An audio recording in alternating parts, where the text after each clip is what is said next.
Warning, you are now entering a diversity zone where different opinions are tolerated.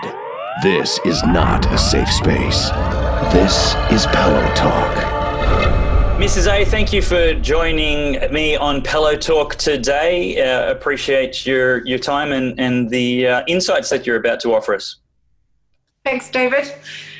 Great. Now, it's been in the newspapers recently that there is some suggestions that perhaps the curriculum is not rich and full enough, and we're missing some vital ingredients because the Bible isn't being taught simply as a historical secular text, with taking the devotional, the faith aspect out of it, and just recognizing that it's a pivotal part of where we've come from with our language, our art, our culture, our history, so many other things like that. Now, you've got some unique perspective on that, and are worried that people might be confusing this with some other issues that are also being discussed in Australian education.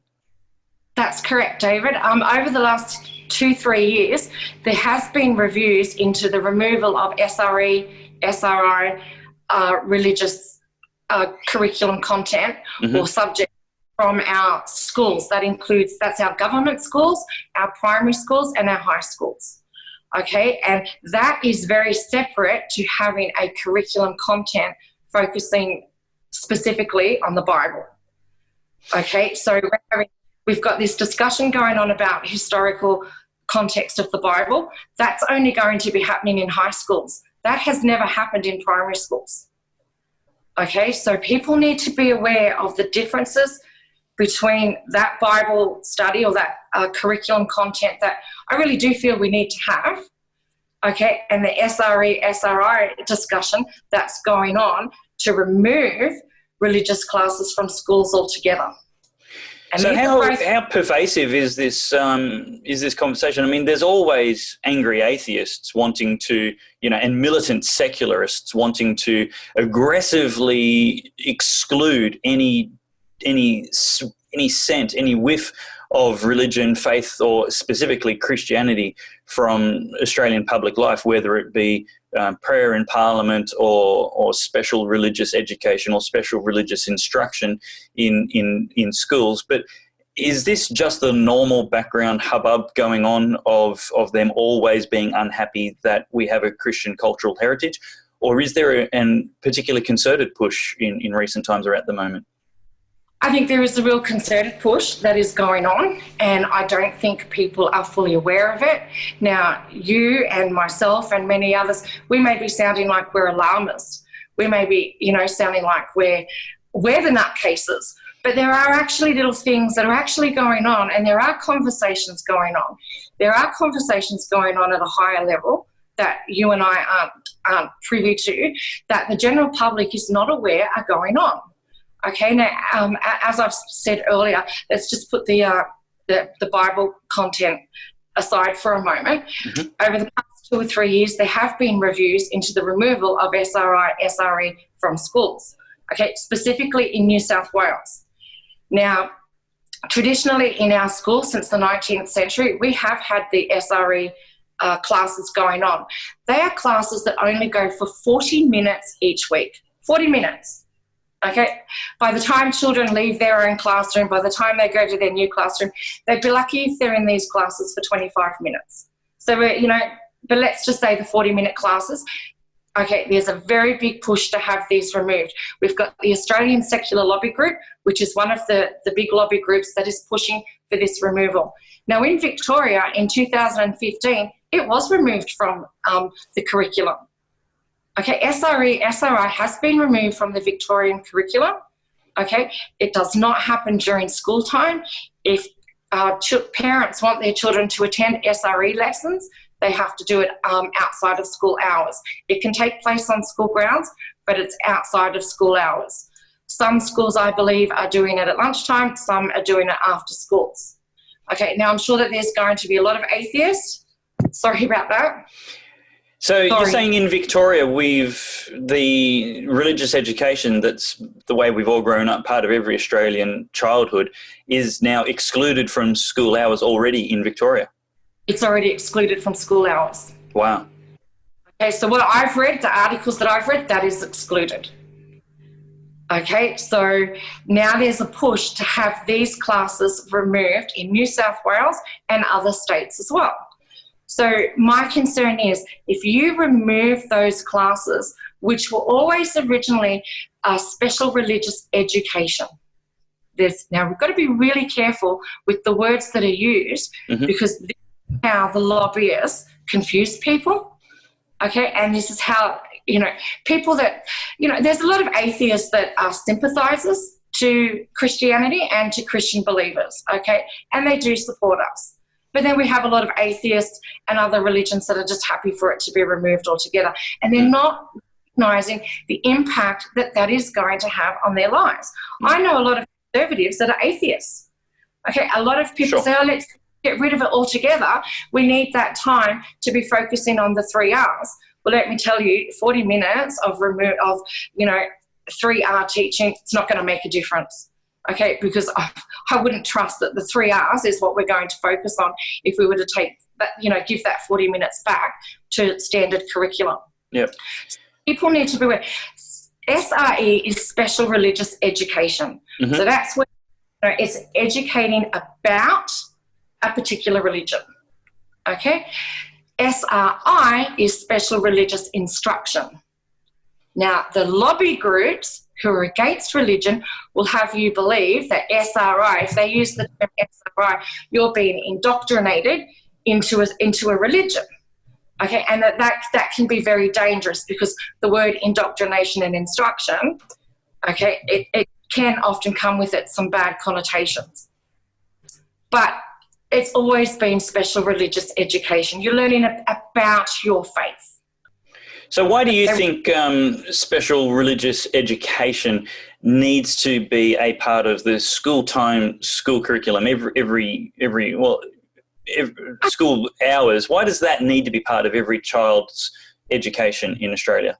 Because religious education is the fundamental, the underpinning foundation of who we all are, who all peace-loving people are. So why would we want to remove that? I mean, religious education has always supported values and rules that are taught in schools.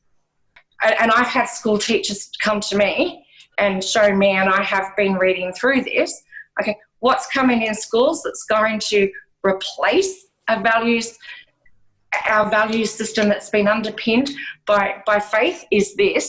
We've got this coming in schools. Okay, I'm not sure if you can see it there. It's called the International Technical Guidance on Sexuality Education. Okay, so let me tell you what some of the subjects are. Okay, the key concepts and relationships. It's going to be teaching about families, friendships, love and romantic relationships, tolerance, inclusion and respect, values and sexuality, human rights and sexuality, culture, society and sexuality, and the list goes on.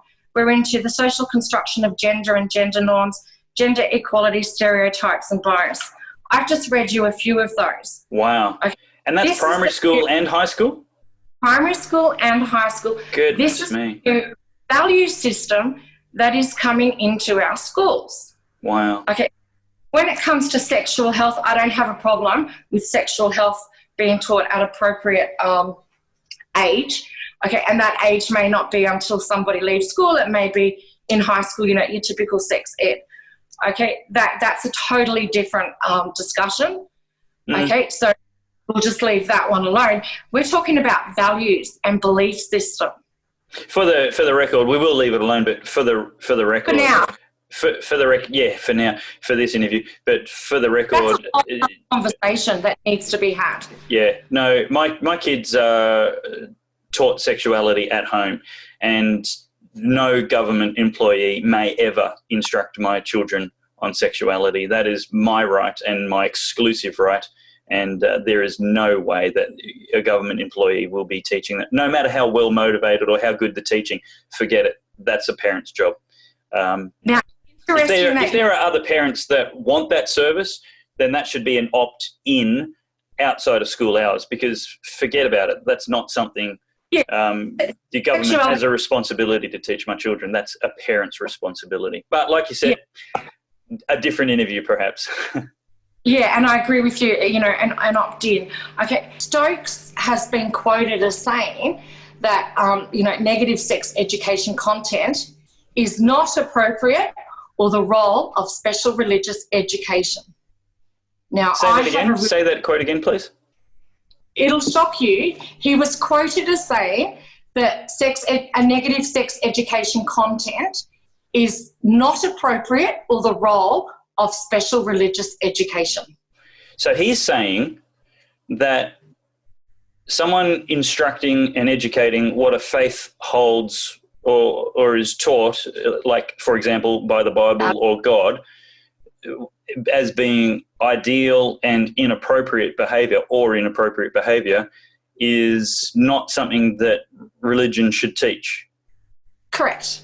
That's what he was quoted as saying. And these are the things that I'm finding in my research and in my readings, and why I'm really concerned about these conversations taking place about removing SRE from schools. And I mean, we shouldn't be having that conversation. It's been part of our school life, since school began, as far as I'm aware, in Australia. So in other words, he wants to censor God. He wants to say what religions can and can't teach.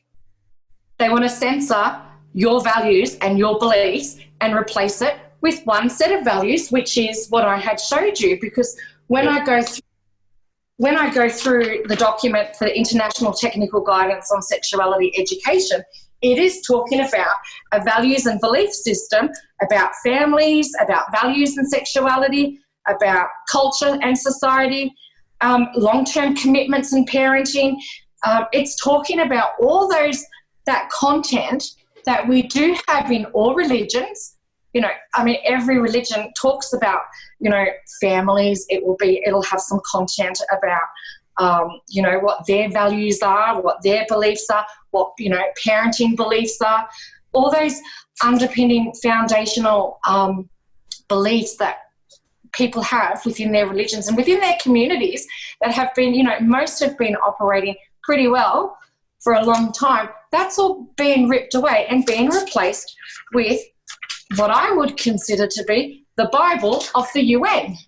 Because exactly. And here's the problem, is that by replacing these, by dictating what can and can't be taught in religious education, we're violating the sacred separation of church and state. And now the state is transgressing that space that religion has a constitutional exclusion zone around, where we get to teach what we believe without the interference of government policy, let alone unelected foreign bureaucracies who shove their value systems down our throat and tell us that that's what we have to believe. That's not even freedom of thought.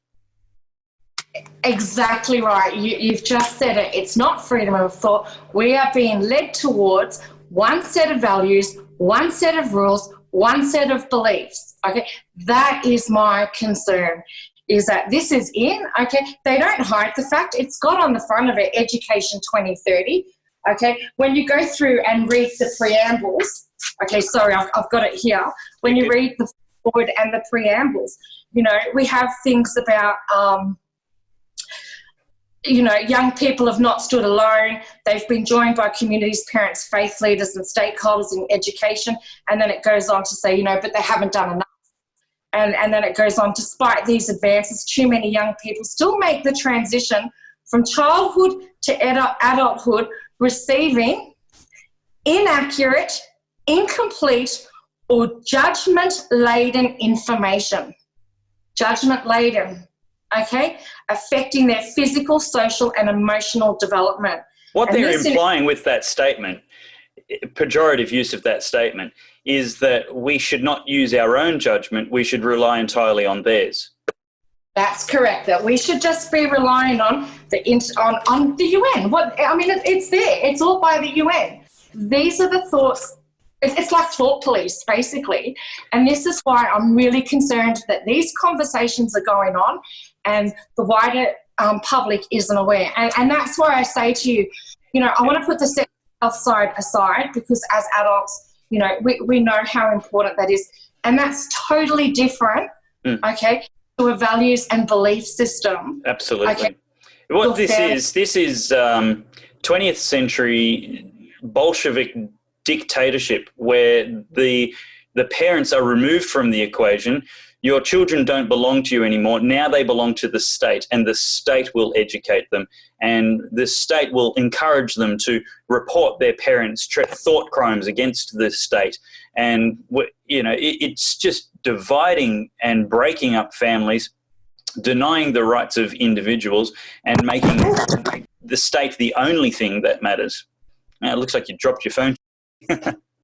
It's very scary. We're basically going back 100 years, like we've learned nothing from history, that the state gets to dictate our beliefs, our values, and our personal judgments. How ridiculous. Correct. And this is why, this has just come out.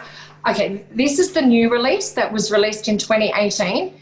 Those documents and that curriculum content has actually been in our schools since 2009. Wow. Okay. Yeah. Been going, and we just take it for granted. We are taking it for granted, and this is why, as I've said earlier, there are a lot of conservatives on the spectrum of a religion. Okay, we've got a lot of conservatives that truly live their life by Christ 100%. But then we've got another lot of conservatives that aren't as religious as others, that, probably more on the spectrum of atheist, but they're still conservative because they've got their values from our tradition. They're culturally Christian. They don't go to church on Sunday and they don't pray to anybody, but they're culturally subscribed to Christian values, biblical teachings. And that's how I would probably describe myself. I kind of sit in the middle, all right, because I know you're right. There's a spectrum. It doesn't matter. And it's not relevant because it's your fundamental, God-given, I would argue, freedom. It certainly precedes government. The freedom of thought, freedom of speech, freedom of belief, freedom of conviction, freedom of association, all of these things precede government. They're not granted by government. Government should protect them, but they precede government. Government is not the highest authority. And we have to know that there are natural laws outside of government. Otherwise, government can remove all of those freedoms at their whim. That's correct. And this is what's happening. So, I ask those conservatives and other people who don't consider themselves on the political spectrum, who are more atheist leaning, to please start considering what it is that you're not supporting. Okay? Because I don't think they really realise, okay, that if we remove all of this from our school system, sorry, I'll start that again. It's exciting here on Pellowe Talk. The action's all happening. Mrs. A's phone is assaulting her. It's a rising up of the machines. Trying to deal with technology, okay, it can be really difficult. So, yeah, look, those that are on the atheist end of the spectrum really need to start considering what it is that they're not supporting. I'm not asking them to become more religious. I'm not asking them to adopt any religious faith. I'm asking them to just realise that if we continue to erode religious-based faith's natural laws, okay, from our school systems, what you are going to be left with is one value and one system, and that is the one that is being brought in by the United Nations. It's there in black and white. These are documents that many people are subscribed to. So, what do we want? Look, it's almost leading us to, that colloquial word, the sheeple mentality. One belief, one system. We're almost turning into robots. Yeah, look, the thing that I like to put to people when they oppose the free participation of religion and people with religious convictions in our democracy is that what they're essentially doing is saying that the government gets to choose, the government by way of democracy gets to choose which values will be excluded from an inclusive liberal democracy. And what they'll actually end up with is a reduction to the beliefs of whoever is Prime Minister at the time. And so the Labor people should be very, very scared that without freedom of religion, we end up with Malcolm Turnbull dictating what, or whoever the Liberal Prime Minister is of the day in years and decades to come, that you will end up with the Liberal Prime Minister dictating their personal beliefs to society. And those people who are rusted on, conservative voters, without freedom of religion, freedom of thought, freedom of speech and political expression, full participation of every worldview in democracy, then you're going to end up with people like Bill Shorten or worse, Richard D. Natali dictating their views on what our children get taught. And you parents will have no rights any longer. And you have to consider the worst case scenario before you give away those freedoms. What if somebody who believes the opposite of you gets to dictate what your children are taught? And if you disagree with them, you actually get deemed a dangerous parent and abusive to your children, and actually have those children potentially taken off you. It's not an exaggeration. We're already seeing that with foster carers being denied the opportunity because they're deemed dangerous to be foster carers if they disagree with the government dogma. That's correct. That's exactly where we're leading to. And as you said, people, regardless of whether you are Labor or Liberal or where you fall on the political spectrum, okay, we are leading towards that one dictator process. Because by removing all of these diverse beliefs and values, what are we left with? It's been replaced with just one. And that's what people need to start looking at. Yeah. Okay. We've got ministers saying that it's not appropriate for religious educator leaders to talk about sex education, or, there'll be other content as well that was found. Yeah, you're talking government ministers, not religious ministers. That's right. Exactly right. That's what they're saying, that the government knows what's best for you. That's exactly what they're saying. Yep. And that's why conversations that are taking place at the moment, okay, people really need to get actively involved in and really consider what it is, because the religious education, okay, I believe 2017,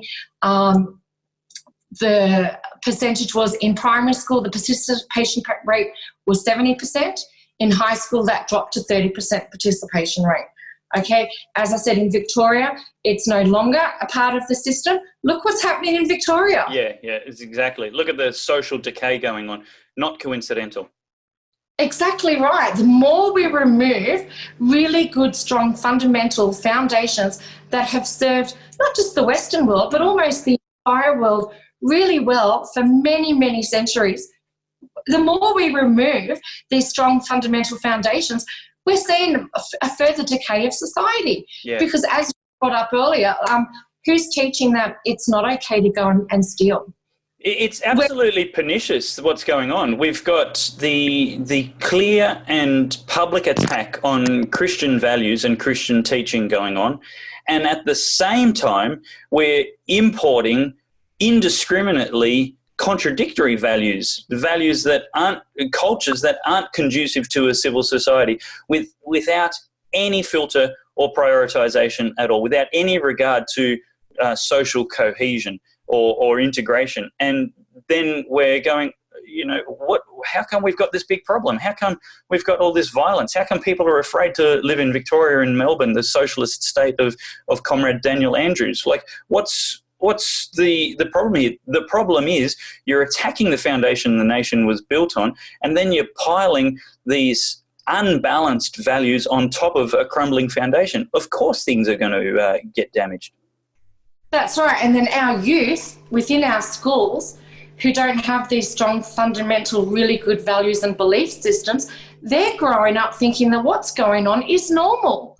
Okay, so go back to the violence is being normalised. Okay, they're thinking that this is the way that it is, because, it comes down to equality. Everyone's entitled to equality. And when you read through these documents, and this is just one curriculum content that's gone through schools. Yep. Okay, and, as I said, the headline talks about sexuality and health, but it's looking at it from a holistic point of view of families and, a lot of other aspects. Put the sex side aside. Okay, that's a totally different conversation. Why is this even being, families and everything is being taught under the sex banner? Families should be taught under a different banner. Yeah. I mean, I know from my understanding, I understand why they kind of are doing that, because they're looking at it from a holistic point of view. Okay, I believe they should be separated.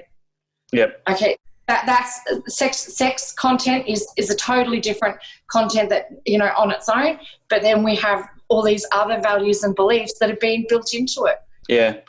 Let's bring this home with your advice to what parents should be doing practically to arrest this. Is it just we have to vote in different governments? Is it we have to write to our ministers, write to our principals, talk? How do we actually say no? Look, I think that, you know, I'm going to sound like I'm babbling a bit. Conservative people these days so caught up with working, they have very, very busy lives. Okay, we need to start getting our families active again in the school ground. We need to start getting people actively involved in politics. Okay, the big two, Liberal and Labor, they are all the same. Okay, they're having the same policies. They're almost like little puppets on strings. Okay, because we know that we've got the UN is driving our policies. Okay, I really do think that the time has come that some of these other parties, we're going to have to start voting for them. Okay, problem with those parties is they need to get, you know, bigger.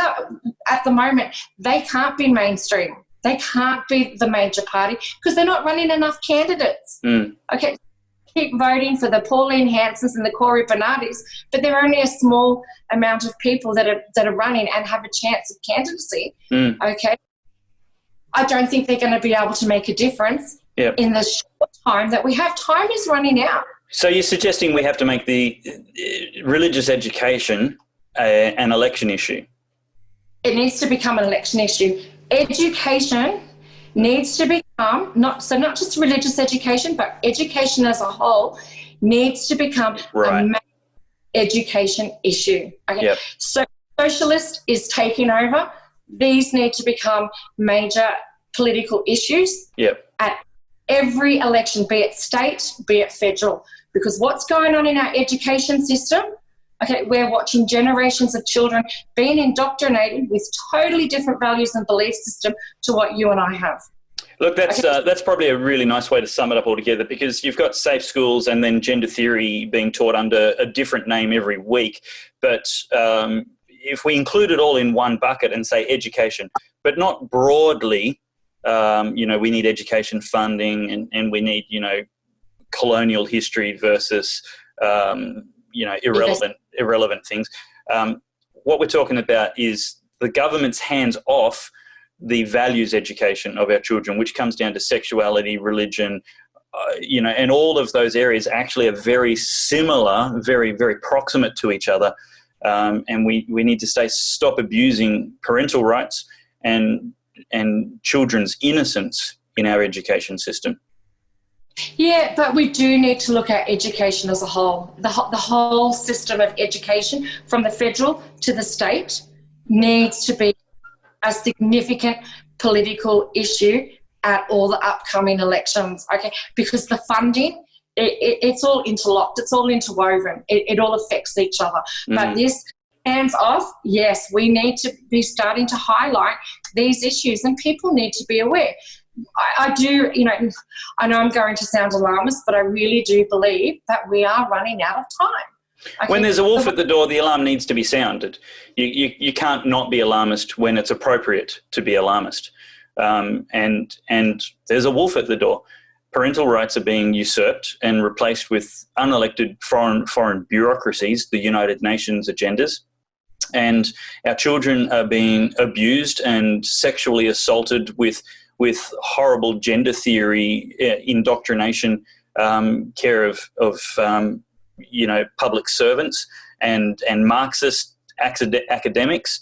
And, you know, this should be something that raises alarm for everybody. This should be something that says, get involved, stop leaving it to other people, raise your voice, get informed. Like, even if you don't take our word for it, investigate it yourself and don't take one person's word for it. Research the sources that we'll put up under, you know, links under this video that you'll give us so you can read these things and verify them for yourselves. Then take them to your candidate or your local member and say, why is this going on? How are you supporting this rubbish? Because if you are, I'm going to have to vote for somebody else. Can you help us fight against it?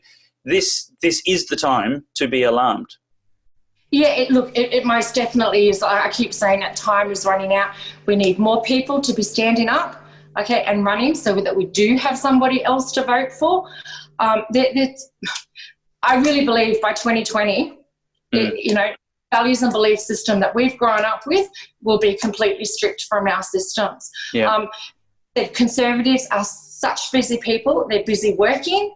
Okay, that they're not involved as much as they used to be in their kids' lives at school. Meanwhile, we've got, the other side of the coin of politics where a lot of them don't work and they've got a lot of time on their hands to be involved in schools. Mrs. A, thank you very much for your time. I'll make sure to get lots of links and things like that off you to put beneath this video. So if you're interested in researching this more and finding out the facts of what's actually going on for yourself, there may be a bit of reading, there may be a bit of work involved, but the future of our society is worth a little bit of effort and inconvenience. Those links will be beneath the video.